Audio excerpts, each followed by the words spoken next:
ఏంటి తమ్ముడు నువ్వు మరీను? నేనిన్నిసార్లు అడుగుతున్నా కాదని చెప్తున్నావు. నీ భార్యకు నచ్చజెప్పుకోలేవా? చిన్నప్పట్నుంచి చాలాసార్లు అనుకున్న విషయమే కదా. మా అబ్బాయి వేణుకి మీ అమ్మాయినిచ్చి పెళ్లి చెయ్యాలని. ఇప్పుడు కొత్తగా మీ ఆవిడ వద్దనేదేంటి? అసలు నాతో మాట్లాడమని చెప్పు. నేను ఎక్కడ ఈ విషయం ఎత్తుతాను అని ఎక్కడ కనిపించినా తప్పించుకొని తిరుగుతుంది. ఇక ఇక్కడ దాకా వచ్చాక నిజం చెప్పక తప్పదక్కా.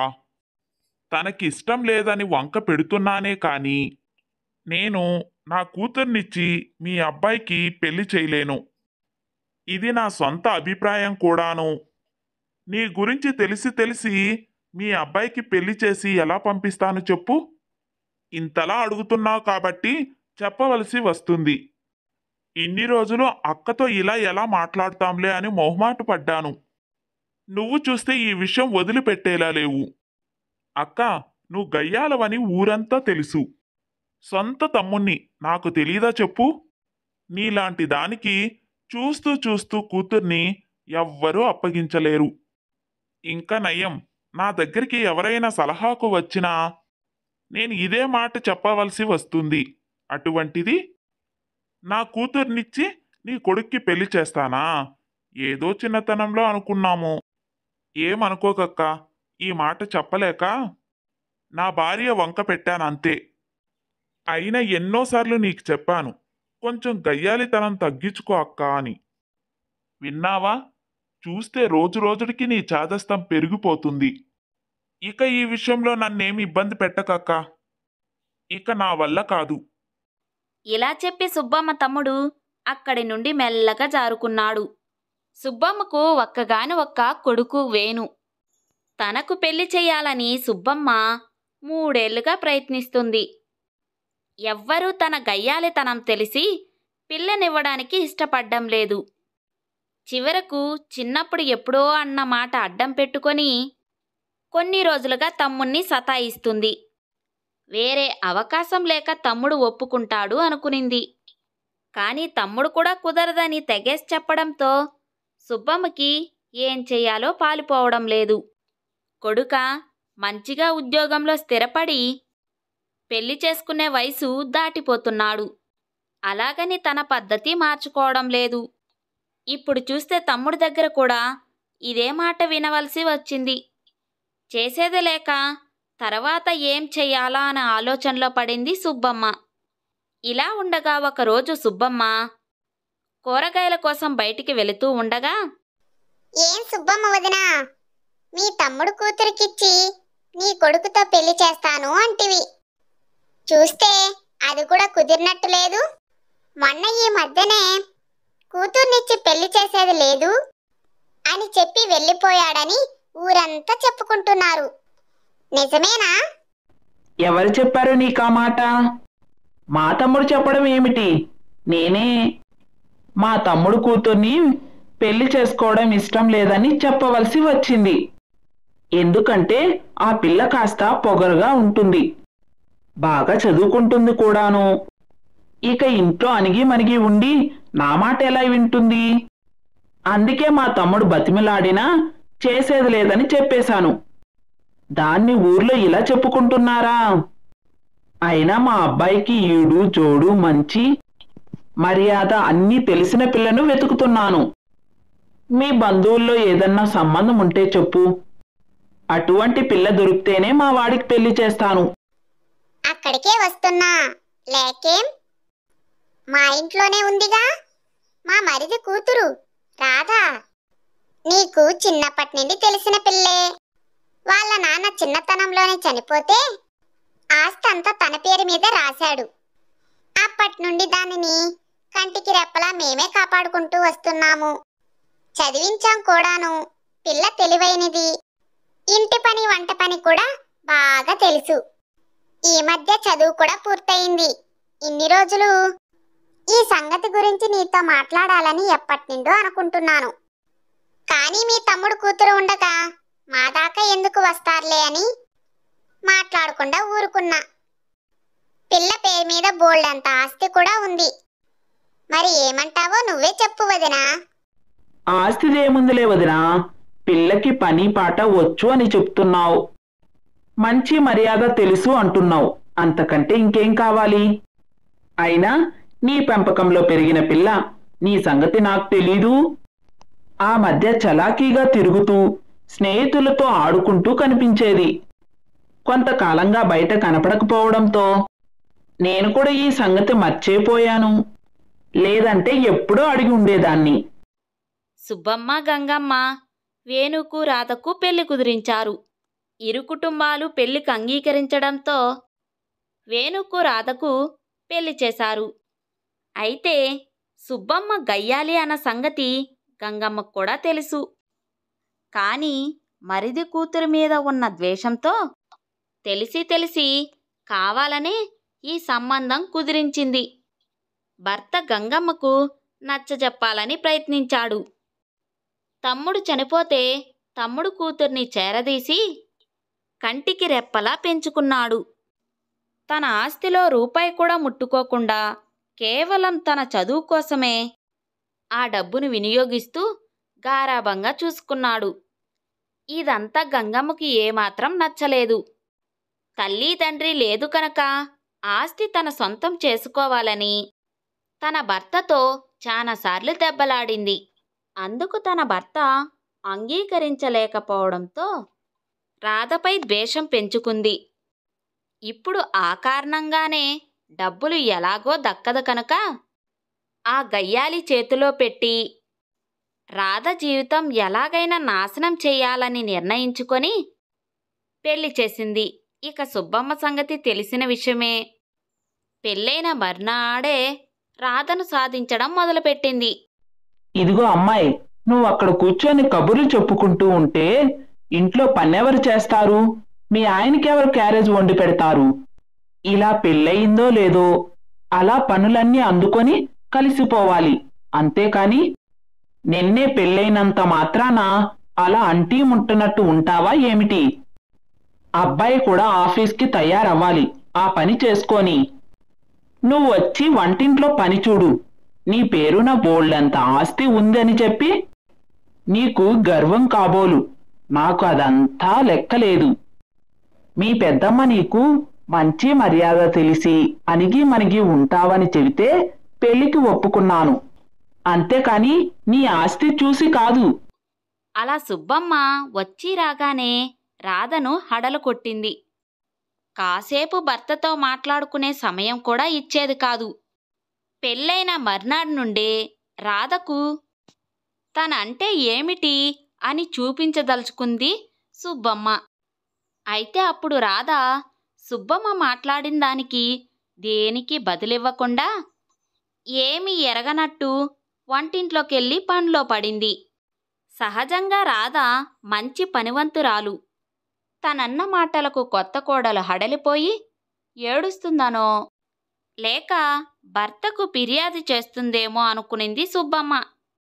కానీ రాధ అలా ఏమీ చెయ్యకుండా మౌనంగా పనిచేసుకుంటూ పోయింది. అది మొదలు రాధను సుబ్బమ్మ ఎన్నో విషయాల్లో బాధ పెడుతూ వచ్చింది. ఈ వేళప్పుడు ఎక్కడికి వెళ్తున్నారు ఇద్దరూను? ఏరా, నీకు ఆఫీసు లేదా? ఎప్పుడు చూసినా భార్య చేయి పట్టుకొని తిరుగుతూ ఉంటావు.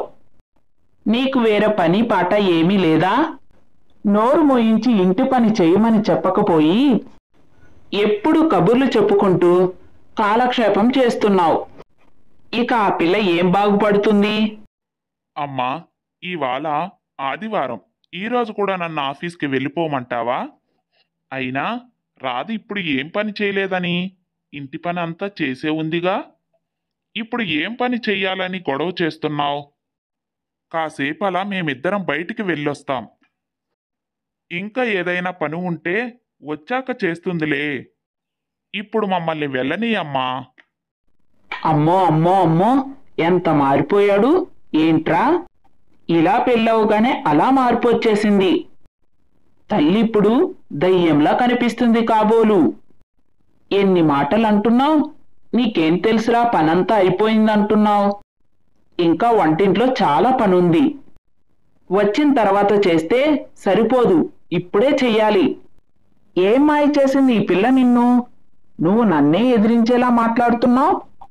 కనిపించదు గాని చాలా తెలివైనది. మాట్లాడకుండా మౌనంగా ఉన్నప్పుడే ఈ పిల్లపై నాకు అనుమానం వచ్చింది. ఒక పక్క నుంచి నాపై నీకు చాడీలు చెప్తున్నట్టుంది. ఇప్పుడు నువ్వు నన్ను ఎదిరించి సమాధానం చెప్పేదాకా వచ్చింది. నాతో మాత్రం ఏమీ తెలియని నంగిలా మాట్లాడకుండా ఉంటుంది. నేను ఎన్ని మాటలన్నా, ఎన్ని పనులు చెప్పినా మాట్లాడకుండా చేస్తుంది అంటూనే నాకు అర్థమయ్యింది. ఈ పిల్ల చాలా తెలివైందని. మొత్తానికి నీకు మాయమాటలు చెప్పి నాపై ఉసుకొలుపుతుందన్నమాట. వేణు తల పట్టుకున్నాడు. ఒక్క పూట భార్యతో కలిసి బయటికి వెళ్ళడానికి కూడా లేదు. తల్లి గయ్యాలి అని వేణుకు బాగా తెలుసు. కానీ ఎప్పుడు ఎదిరించి మాట్లాడ్డు. ఎందుకంటే ఇదిగో ఇలా విరుచుకుపడుతుంది కాబట్టి. ఏదో మొట్టమొదటిసారి తల్లితో కాస్త ఎదిరించి మాట్లాడినందుకు ఆ రోజు సుబ్బమ్మ నానా గొడవ చేసింది.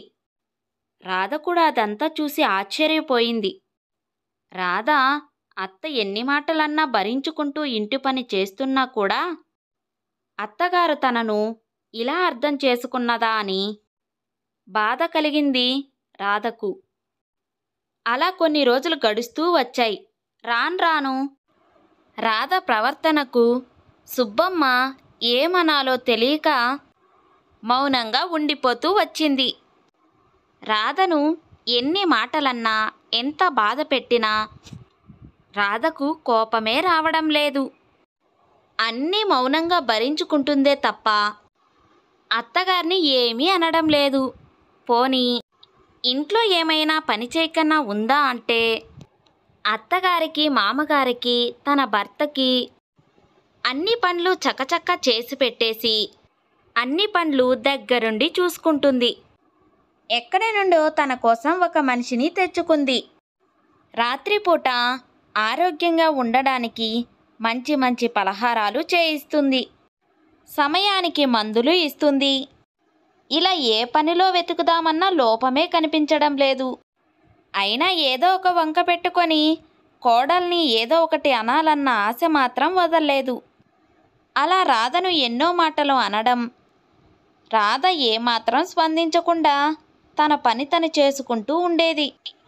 కొంతకాలానికి రాధను అంటున్న మాటలకి భర్త, కొడుకు చూస్తున్న చూపులు చాలా ఇబ్బందికరంగా అనిపించేది సుబ్బమ్మకు. రాధ మంచితనానికైనా సుబ్బమ్మ తన గయ్యాలితనాన్ని తగ్గించుకుంది. అలా చాలా రోజులు గడిచిపోతూ వచ్చాయి. అకస్మాత్తుగా రాధ ఒకరోజు గట్టిగా అరవడం వినిపించింది సుబ్బమ్మకు. ఎప్పుడూ రాధ గొంతు అంత పెద్దగా వినిందే లేదు సుబ్బమ్మ. ఒక్కసారిగా ఆశ్చర్యపోయి అసలు ఏం జరిగిందో చూద్దామని అక్కడికి వెళ్ళింది. చూడండి అత్తయ్య లక్ష్మి, ఇక్కడ శుభ్రంగా ఊడవడం లేదు.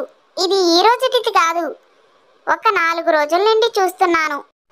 హడావిడిగా తుడిచేసి వెళ్ళిపోతుంది.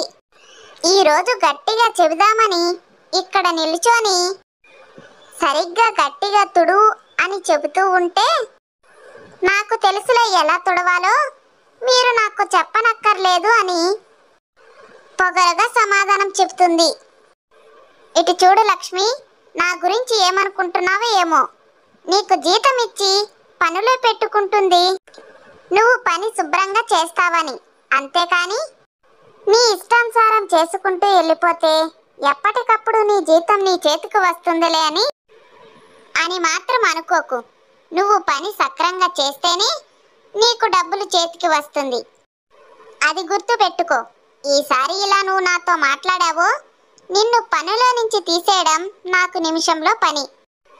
తీసుకునే డబ్బులకి న్యాయం చెయ్యాలని నీకైనా ఉండాలిగా.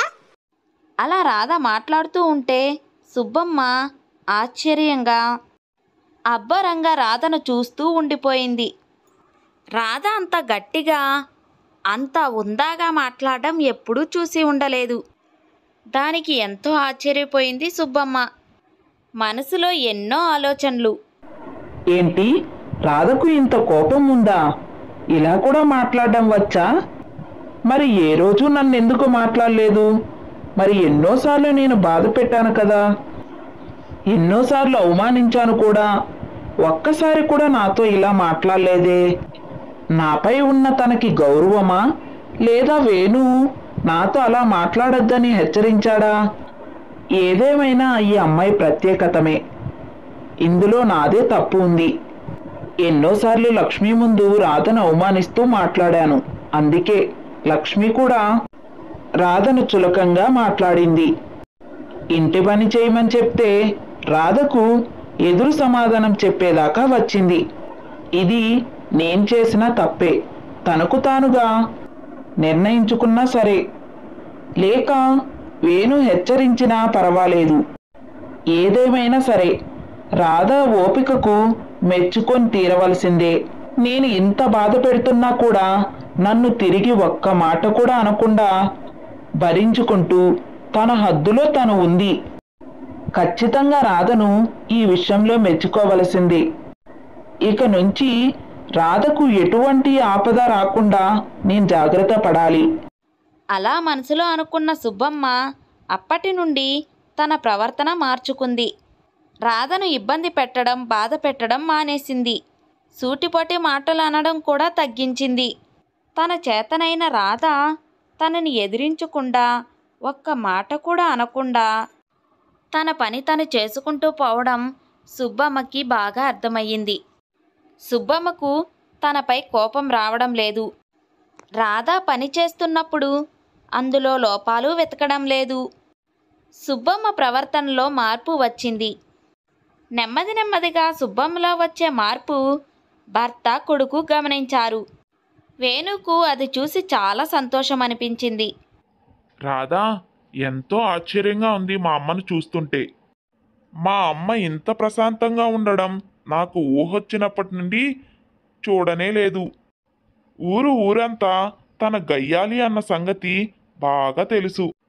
అంతెందుకు, మా మేనమామే నాకు పిల్లనివ్వడానికి తన గయ్యాలితనం వల్ల ఒప్పుకోలేదు.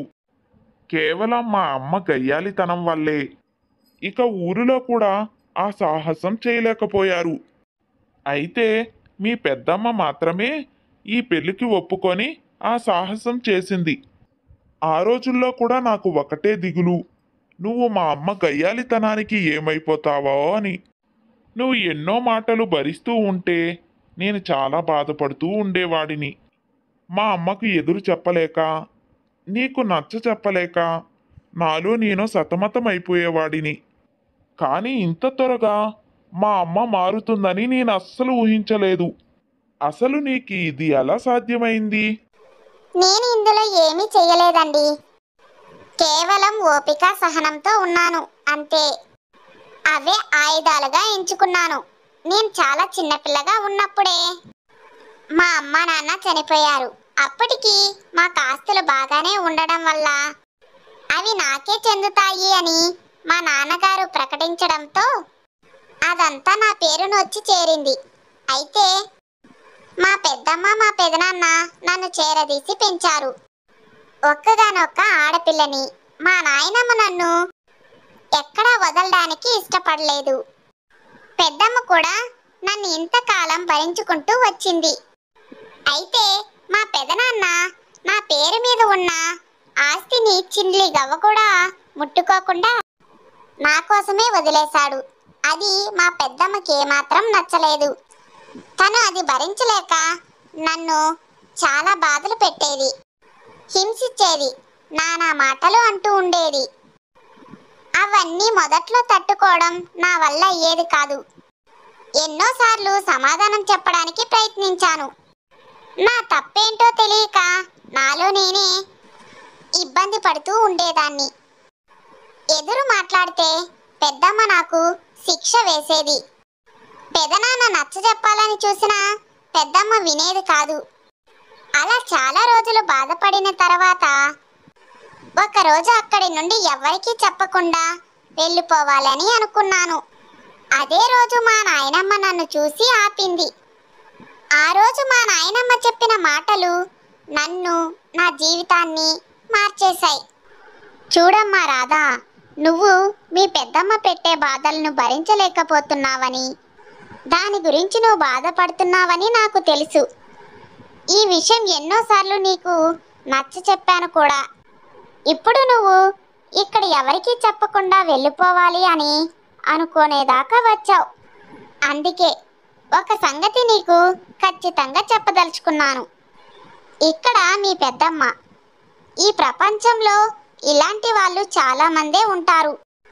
కారణం లేకుండా పక్క వాళ్ళని ఇబ్బంది పెట్టడం అంటే అందరికీ చాలా ఇష్టమైన పని. ఎక్కడైనా ఇటువంటి మనుషులు నీకు తగలవచ్చు.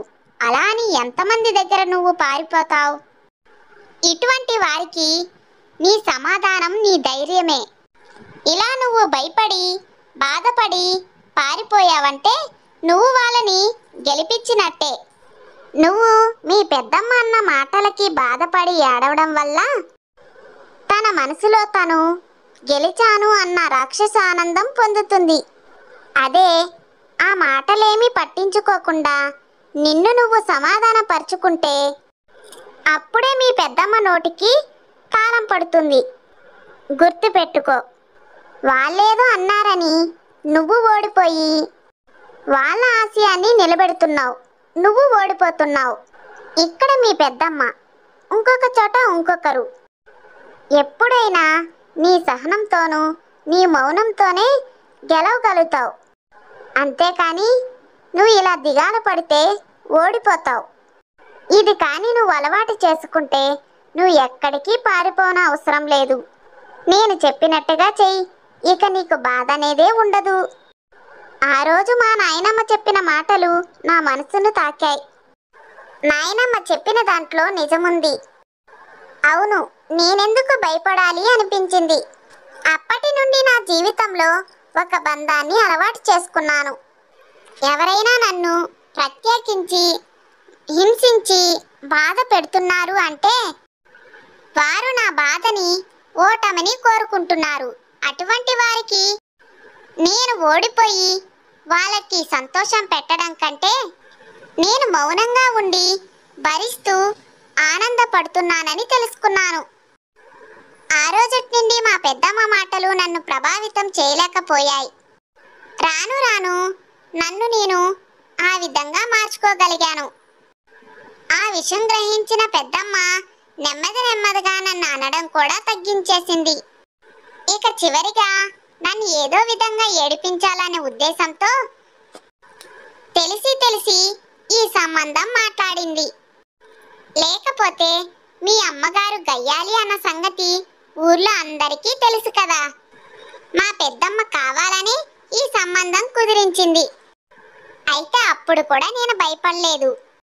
నేను దేనినైతే ఆయుధంగా ఎంచుకున్నానో దానినే నమ్ముకొని పెళ్లి చేసుకున్నాను. మీరు మంచివారు కనుక నేను అనుకున్న దారిలోనే నడిచాను. దేవుడి దయ వల్ల అత్తయ్యలో కూడా మార్పు వచ్చింది. మనకంతకంటే ఏం కావాలి? బాగా చెప్పారు మీ నాయనమ్మ. నీ జీవితాన్ని ఇచ్చే మాటలివి. అంతేకాదు నా జీవితానికి కూడా వెలుగునిచ్చే మాటలివి. నీలాంటి అమ్మాయి నా జీవితంలో రాకపోయి ఉంటే ఈ పాటికి నా జీవితం చిన్నాభిన్నం అయిపోయి ఉండేది. మీ నాయనమ్మ చెప్పిన మాటలతో నిలబడి నా జీవితాన్ని కూడా నిలబెట్టావు. నేనెప్పుడూ భయపడేవాడిని, ఏ ఆడపిల్ల అయినా మా అమ్మ నోటిని ఎలా భరించగలదు అని. నీలాంటి అమ్మాయి దొరకడం నిజంగా నా అదృష్టం రాదా. కష్టంలో నుంచి గొప్ప సిద్ధాంతం నేర్చుకున్నావు. అలా గయ్యాలి అత్త రాధ మౌనానికి ధైర్యానికి తల వంచింది. రాధ ఎంచుకున్న ఆయుధాలు అటువంటివి. చాలా కొద్ది మందికే ఇటువంటి ఆత్మవిశ్వాసం ఉంటుంది. రాధ ఇంటి పనిని కానీ అత్తను కానీ నిర్లక్ష్యం చేయలేదు. తన పనిని ఎప్పుడూ శ్రద్ధగానే చేసింది. ఎవరినీ అవమానించలేదు. కేవలం తన మౌనం సహనంతోనే అత్తగారిలో మార్పు తెచ్చుకుంది. ఎంత కష్టమైనదో అయినా తన ఓపికతో సాధించుకుంది. రాధ నాయనమ్మ చెప్పినట్టు చుట్టూ ఎంతోమంది పక్క వాళ్ళని ఇబ్బంది పెట్టడానికే ఉంటూ ఉంటారు. దానికి కారణం కూడా ఉండదు. అటువంటి వారిని ఎదుర్కోవాలి అంటే ఇటువంటి ఆయుధాలు తప్పనిసరి. సరిత ఏం చెప్పిందమ్మా నీకు? అక్కడ ఏం జరిగిందో, ఎందుకిలా వచ్చేసిందో విషయాలేమైనా చెప్పిందా? నేనడిగితే మరోలా అనుకుంటుందేమో అని నేను మాట్లాడలేదు. కానీ అది వచ్చి ఇప్పటికే వారం అయిపోయింది. ఇంకా ఇంటికి వెళ్తాను అని అనడమే లేదు. అసలు ఏం జరిగింది? ఏం జరుగుతుంది?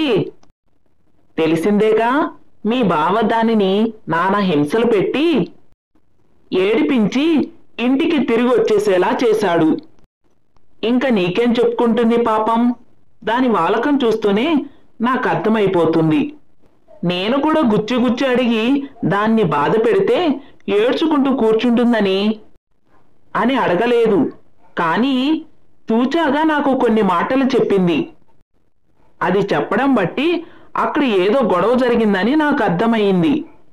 వాళ్ళ అత్తగారు వాళ్ళ ఆయన కలిసి దాన్ని విపరీతంగా ఏడిపిస్తున్నారు. ఎంత మంచి పిల్ల! అయినా వాళ్ళ చెల్లిని నువ్వు పెళ్లి చేసుకున్నావని కృతజ్ఞత కూడా లేదు. వాళ్ళకి బాగా హాయిగా సాగుతుంది, ఇంకా బాధెందుకుంటుందిలే. దాన్ని కూడా ఇక్కడ కష్టాలు పెడితే అప్పుడు తెలుస్తుంది. అయినా సరిత వచ్చేలేదు, వాళ్ళే ఇంట్లో నుండి గెంటేశారంట. నువ్వు మాత్రం తులసిని ఎందుకు ఉండనివ్వాలి? నువ్వు కూడా తులసిని ఇంట్లో నుంచి గెంటేయి. నేనేం చెప్తున్నానంటే, గెంటేసిన వాళ్ళే నిన్నొచ్చి తీసుకొని వెళ్ళేంత వరకు నువ్వు వెళ్ళవలసిన పని లేదు అని. నువ్వు అన్నట్టు అది వచ్చి వారం రోజులవుతుంది, కానీ వాళ్ళు ఇంకా రాలేదు. వాళ్ళు ఉలుకు పలుకు లేదు. నువ్వు తులసిని గెంటేస్తే కానీ వాళ్ళు కాలబేరానికి రారు. అదా సంగతి? మరి నాకు చెప్పలేదే? సరేలే, అయినా తొందరపడకూడదు. మనం నిదానంగా 4 రోజులు ఆగి తర్వాత మనం గెంటేద్దాం. లేదంటే మన మీద అనుమానం వస్తుంది. ఇంటడి చాకిరీ చేస్తుంది కదా. దాన్ని గాని వెళ్ళగొడితే మళ్ళీ పనంతా నీనెత్తిన పడుతుంది. చూద్దాంలే మా, నువ్వు కంగారు పడకు. అయినా ఎన్ని రోజులుంటాడు బావా? మళ్ళీ దీనికోసం కాలబేరానికి రావడం తప్పదు కదా. సరిత భర్త రమేష్, రమేష్ చెల్లెలు తులసి. తులసిని కృష్ణ పెళ్లి చేసుకుంటే రమేష్ సరితను పెళ్లి చేసుకున్నాడు. వీళ్ళు దూరపు చుట్టాలు అయినప్పటికీ ఒకరితో ఒకరికి పరిచయం లేదు. అనుకోకుండా చాలా కాలం తర్వాత ఒక పెళ్లిలో వీళ్ళందరూ కలుస్తారు. నెమ్మది నెమ్మదిగా ఒకే ఊరు కావడం వల్ల ఇరుగురికి పరిచయాలు పెరిగాయి. అలా ఇద్దరికీ పెళ్లి చేస్తే బాగుంటుందన్న ఆలోచన ఇరు కుటుంబాలకి కలిగాయి. కృష్ణ తులసిని ఇష్టపడ్డాడు. అక్కడ మొదలైంది ప్రతిపాదన. కానీ తులసి తల్లి తులసినిచ్చి పెళ్లి చెయ్యాలంటే సరితను రమేష్ పెళ్లి చేసుకోవాలన్న కండిషన్ పెట్టింది. అలా అయితే కానీ కృష్ణను తులసికిచ్చి పెళ్లి చేయనని తెగేసి చెప్పేసింది. ఇక చేసేది లేక రమేష్కు సరితకు వివాహం చేశారు. కృష్ణ తల్లి లక్ష్మమ్మ గయ్యాలి. ఒక రకంగా కూతురు సరిత కూడా అదేలాంటి అమ్మాయి.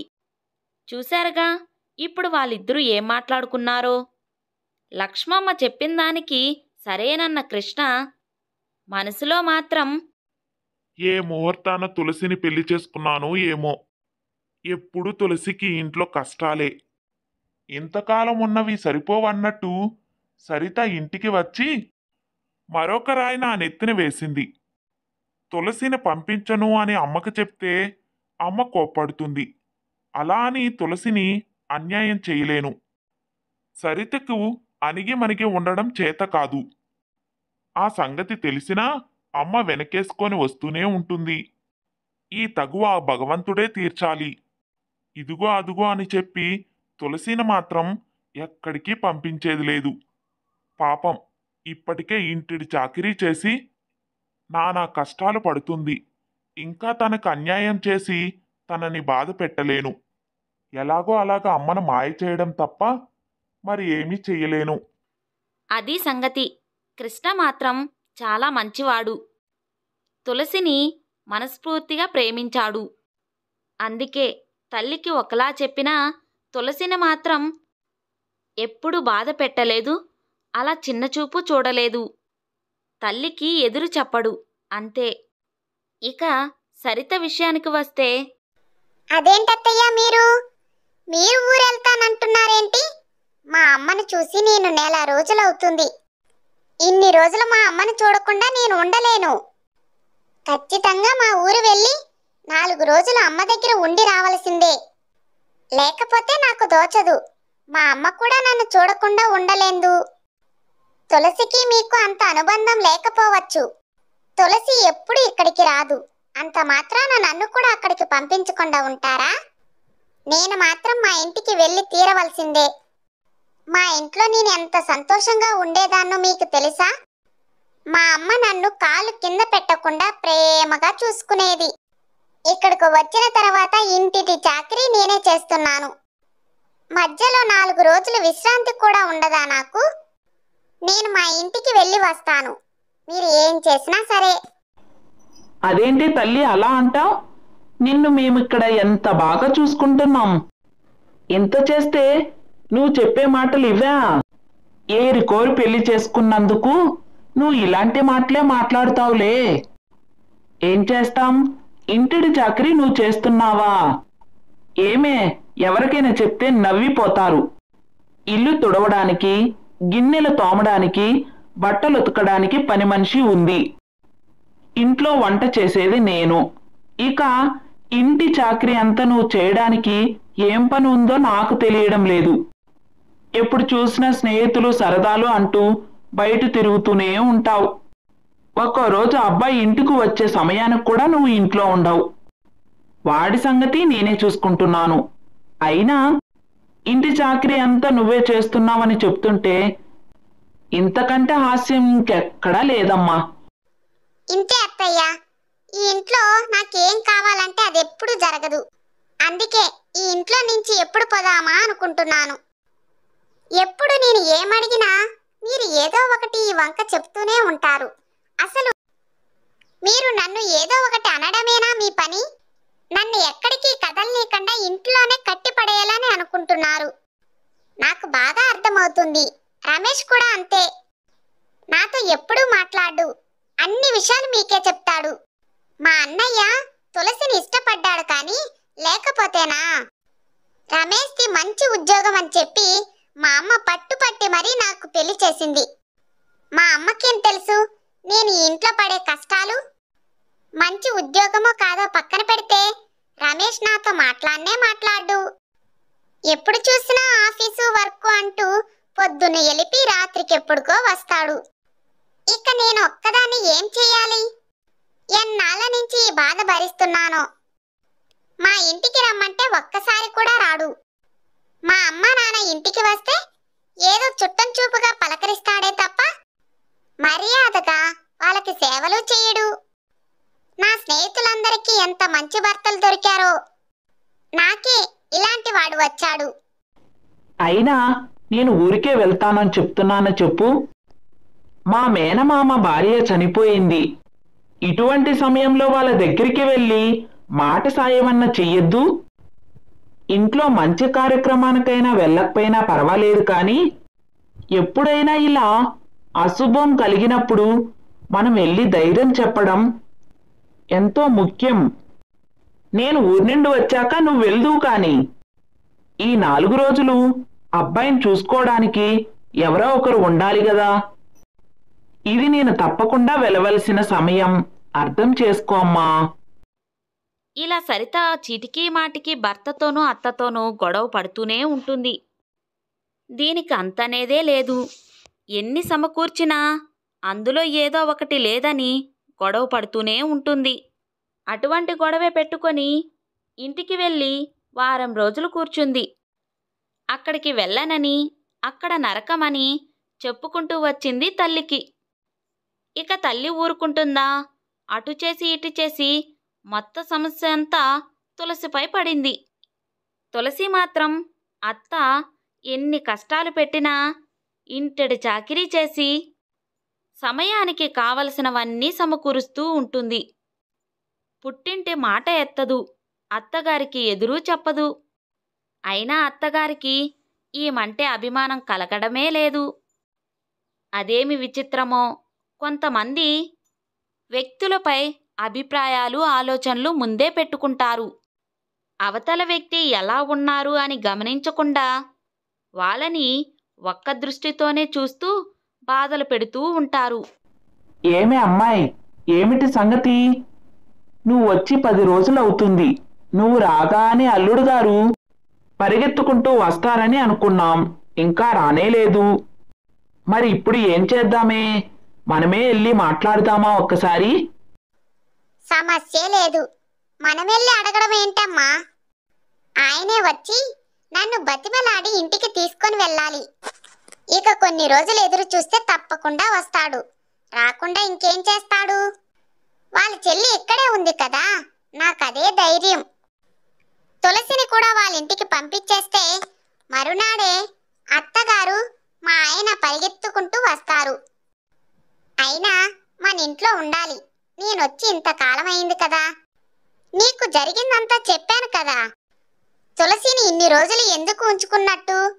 దాన్ని కూడా పంపించేస్తే అప్పుడు తెలిసొస్తుంది వాళ్ళకి. నేను కూడా అదే అనుకున్నానే, అదే చెప్పాను మీ అన్నయ్యతో కూడా. కానీ వాడు ఇంకా పంపనే లేదు. మరీ ఇంత వెంటనే ఎందుకు, కొంచెం టైం చూసుకొని పంపుదాంలే అన్నాడు. అందుకనే నేను ఊరుకుండిపోయా. మళ్ళీ ఈరోజు వాడిని అడిగి గుర్తు చేస్తానులే. అయినా తులసి వెళ్ళిపోతే ఇంటడి చాకరీ ఎవరు చేస్తారే? నువ్వా నేనా? అది ఉంది కాబట్టి ఇంటడి చాకరీ చేస్తుంది. దాన్ని పంపించేస్తే ఎలా? అది కాదమ్మా, నా మాట విను. తులసిని పంపించేస్తే వాళ్ళు మన దారికి వస్తారు. నీకు నాకు పనిచేసే కర్మేముంది? తులసిని మళ్ళీ తీసుకువస్తారుగా. ముందు పంపిస్తే కదా వాళ్ళకి భయం వచ్చేది. లేకపోతే ఇన్ని రోజులవుతుంది మాట మంతి లేకుండా ఎలా ఉన్నారో చూసావా? ఇలా వాళ్ళిద్దరూ అనుకున్న తరువాత తల్లి కృష్ణకు మళ్ళీ తులసిని పంపించేమని, అప్పుడు కాని సరితని తీసుకువెళ్లరని వాళ్ళు అనుకున్న సంగతి చెప్పింది. కృష్ణ కూడా అలాగే అని చెప్పి మళ్ళీ తన పని తను చూసుకోసాగాడు. తులసిని మాత్రం పంపించే ఉద్దేశం లేదు కృష్ణకు. అలాగని తల్లిని ఎదిరించలేక ఆ సాకు ఈ సాకు చెప్పి రోజులు వెల్లడిస్తూ ఉన్నాడు. ఒక్కరోజు సరిత బయటికి వెళ్ళినప్పుడు రమేష్ ఆఫీస్కి వెళ్తూ కనిపించాడు. సరిత కోపంగా ఇంటికి వచ్చి, చూడమ్మా, ఇంత జరిగిన తర్వాత కూడా అన్నయ్య రమేష్కి ఉద్యోగం ఇప్పించాడు. ఈ విషయం నీకు తెలుసా? ఇది నీకు గుర్తుందా? చాలా రోజుల క్రితం అన్నయ్య ఫ్రెండ్ కంపెనీలో ఉద్యోగం కోసం రమేష్ అన్నయ్యను అడిగాడు. అన్నయ్య కూడా ఇప్పిస్తాను అన్నాడనుకో. కానీ ఇప్పుడు నేను ఇంటికి వచ్చేసాను కదా, నన్ను తీసుకువెళ్ళనే లేదు. అయినా కూడా రమేష్కి ఎలా ఉద్యోగం ఇప్పించాడు అన్నయ్య? అన్నయ్య ఇప్పించకపోతే అక్కడికి ఎలా వెళ్తాడు రమేష్? ఈవేళ నేను చూశాను రమేష్ ఉద్యోగానికి వెళ్తూ ఉంటే. అది అన్నయ్య వాళ్ళ ఫ్రెండ్ వాళ్ళ కంపెనీనే. నాకు బాగా తెలుసు. అన్నయ్య సిఫార్సు చేయకుండా రమేష్కి అక్కడ ఉద్యోగం ఎలా వస్తుంది? తను చేస్తున్న కంపెనీ మంచిదే అయినా ఏవో సమస్యల వల్ల అక్కడ ఉద్యోగం మానేయాల్సి వచ్చింది. ఉద్యోగం మానేసినప్పటి నుండి మా ఇద్దరి మధ్య గొడవలు ఇంకా పెరిగాయి. అందుకే అప్పుడు నేను కూడా అన్నయ్యని ఆయనకి ఉద్యోగం అన్నా ఇప్పించమని అడిగాను. అప్పుడు తన స్నేహితుడు ఊర్లో లేకపోవడంతో తర్వాత అడిగి చెప్తాను అని చెప్పాడు. ఈలోపు నేను ఇక్కడికి వచ్చేయడం, ఆ తర్వాత జరిగిన పరిణామాలన్నీ నీకు తెలుసు కదా. అన్నయ్యను గట్టిగా అడగాలి అసలు ఈ పని ఎందుకు చేశాడో. కృష్ణ, మీ ఫ్రెండ్ ఆఫీసులో రమేష్కి ఉద్యోగం ఇప్పించావా? కృష్ణ ఏమీ మాట్లాడకుండా మౌనంగా నిల్చుండిపోయాడు. ఓ, మాట్లాడకుండా నిల్చున్నావంటే ఈ పని నువ్వే చేశావన్నమాట. నాకంతా అర్థమైంది. ఏంటి కృష్ణ నువ్వు చేసిండే పని?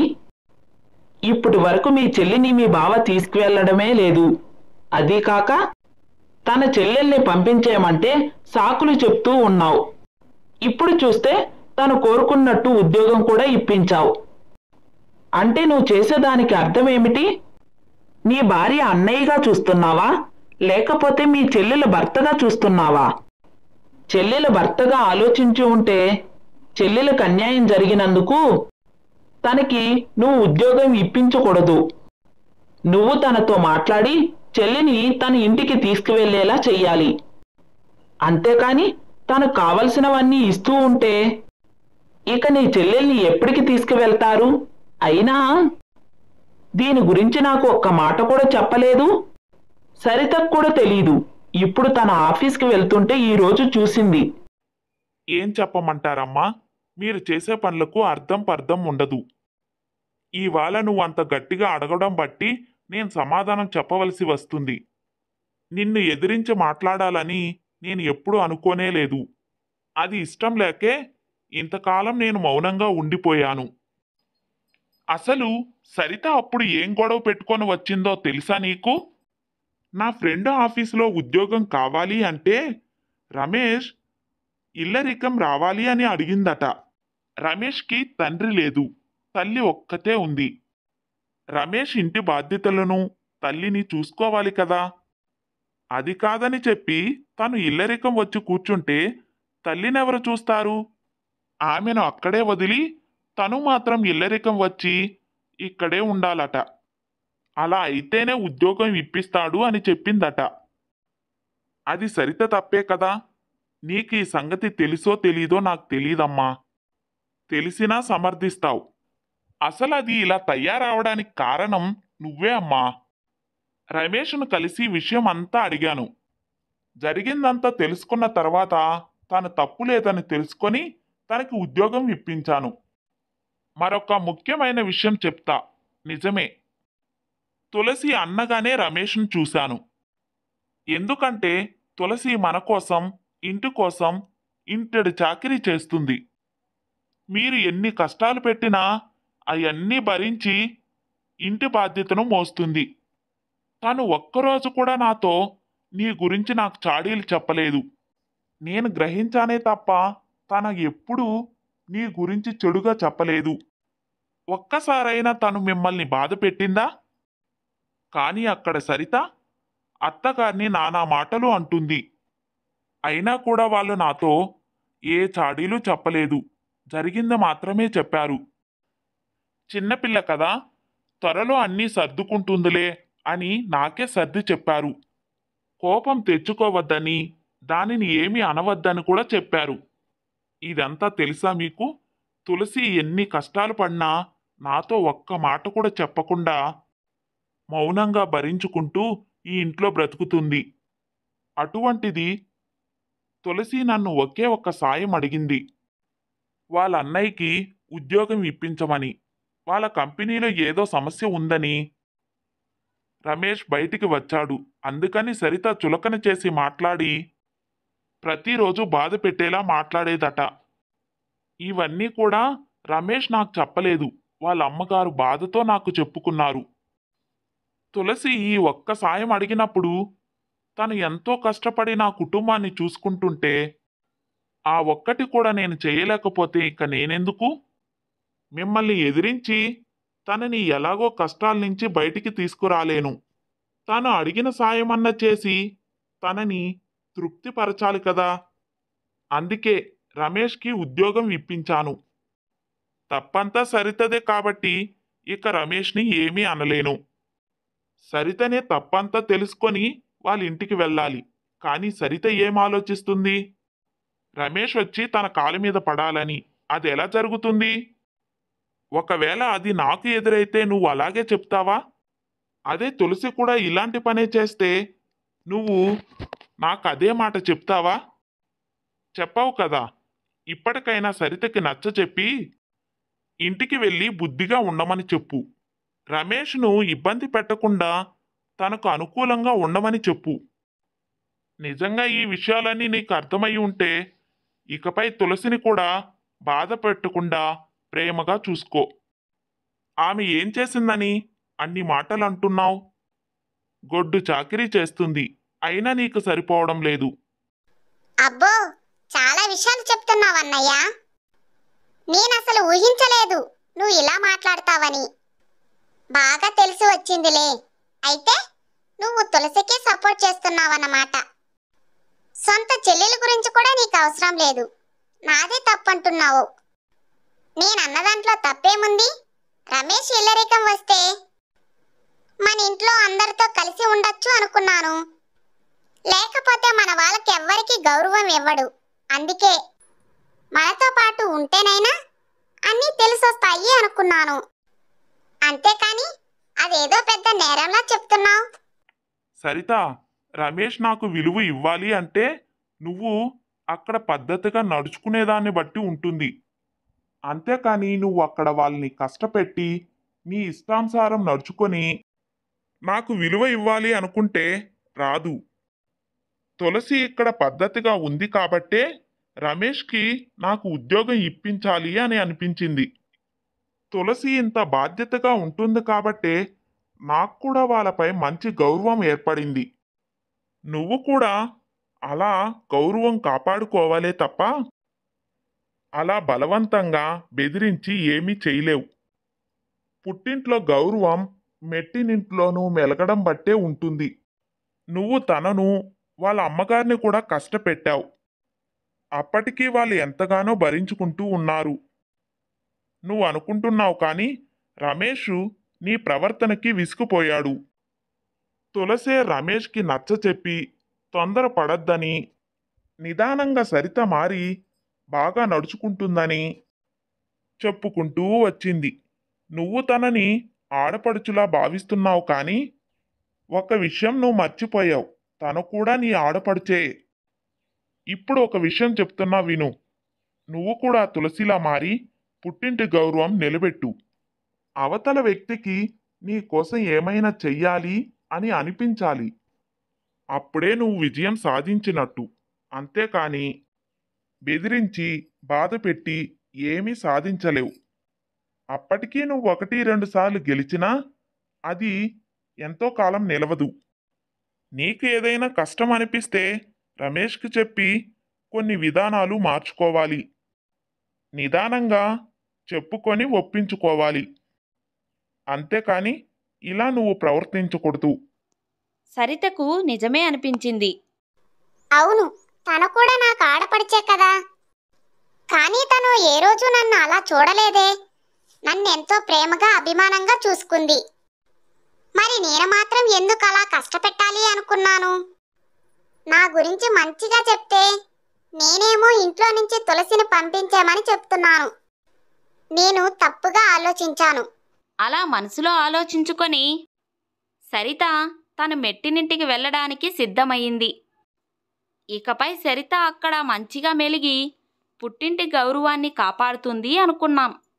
కృష్ణ చెప్పినట్టు ఎదుటివారికి తన కోసం ఏమైనా చెయ్యాలి అని అనిపించాలి. అప్పుడే ఆ బంధం సంపూర్ణంగా ఉంటుంది. బలవంతంగా భయపెట్టి బెదిరించి ఎవరి దగ్గర ఏమీ తీసుకోలేం. గౌరవమైనా ప్రేమైనా. కథ నచ్చిందా? అయితే తప్పకుండా లైక్ చేసేయండి. మరొక మంచి కథతో మళ్ళీ కలుసుకుందాం.